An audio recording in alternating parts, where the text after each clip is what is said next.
Greetings Mustang Source, this is Colonel Saltai giving you a quick review of the Kenwood DNN990 with the OBDII diagnostics connected and how it interacts with the car.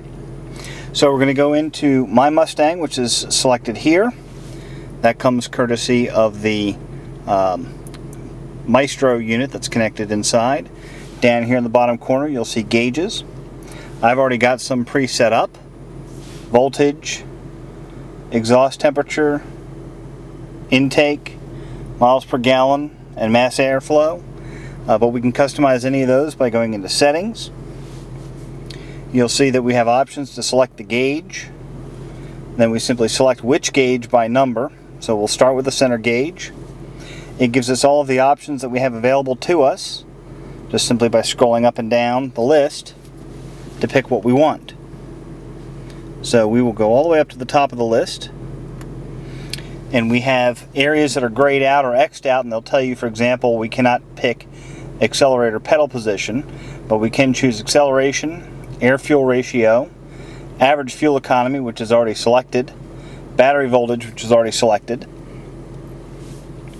boost vacuum cannot be selected, distance to empty cannot be selected, but we can choose engine cooling temperature, engine load, not the engine oil temperature, exhaust gas temp, which is already selected, external air temp, fuel level, which we cannot select, fuel pressure, which we cannot select, instantaneous fuel economy, intake air temp, which is already selected, intake manifold air pressure, we cannot select, mass airflow, which is already selected for number 5 gauge, RPMs, throttle plate position, timing advance, torque cannot be selected, transmission fluid cannot be selected, or vehicle speed.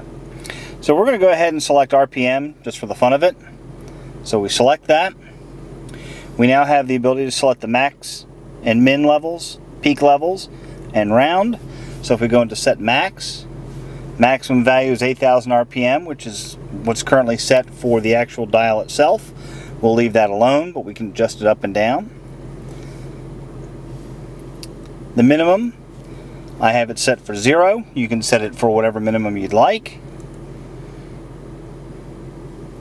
Peak would be the highest level that we want it to be at. Right now it's set for 6,500 RPM.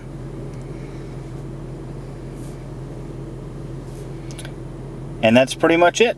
Once we go back to the gauges, we'll see the center gauge has now been set to RPM, and it's showing us our RPMs. If I rev the engine,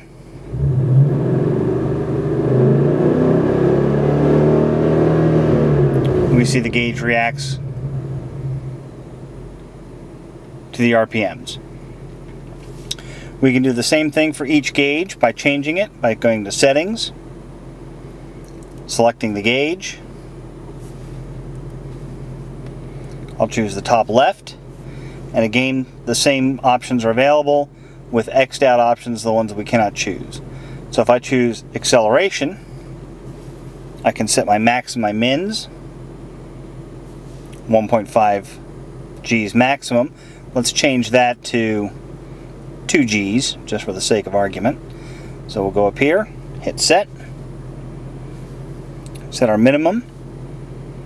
We'll set that to negative 2 G's, and because we're going in a negative value, we select that down as opposed to up. And then when we go back to the gauges, we'll see that that is now set for acceleration G's, and we'll go either direction based on what we're doing. We'll go into some of the other gauges and play with them just for the sake of argument. Top right hand gauge is currently set for average fuel economy. We'll change that to air fuel ratio, and again we can set a max and a min. We'll leave these values alone. We'll go ahead and set the other two while we're at it to exhaust gas temp. We'll leave that one because it's a pretty good and useful one to look at. And then the bottom right gauge is set for mass airflow. Let's change that to throttle plate position, which has no settings, so we'll leave it be. When we go back we'll notice all the gauges have been set to where we want them. And we know exactly what we've got going on because we just set them. For folks who have different country units, we can do English or metric. Fuel economy, if you have that selected, you can tell it what kind of fuel type you're using, gasoline or diesel. How large the tank is in the car, currently set for 17.8 gallons. I haven't actually looked it up, but I think that's right. And then we can go in and reset the fuel economy if we want to test with new information like a different type of gas or new tune settings or what have you. In addition, we have validate PID, which I have no idea what that does and I haven't looked it up yet. So I believe it goes out and it checks against the internal ECU in the car to confirm that it's connected correctly. And then the OBDII communication will either auto disable, always enable, or disabled. What always enable does is it reads it regardless of whether or not there's anything plugged into the OBDII port, and I believe that can affect flashing.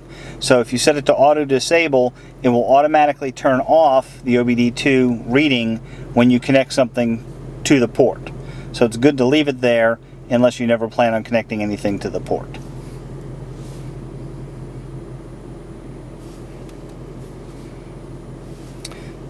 That's all there are as far as choices here. And connection to OBDII is very easy. There's two wires that come off of the Maestro system. They go to two different pins, which I've posted in the link above on the OBDII port. I just simply stripped back some insulation, soldered them, wrapped them in tape, real good so they wouldn't come loose, and there you have it. Didn't have to cut the harness at all. All I did was I disconnected the two screws that hold the OBDII port to the dash to make it easy to get to. It was literally a 5-minute job. Thanks for watching the video. If you have any questions, feel free to post. We'll talk to you later.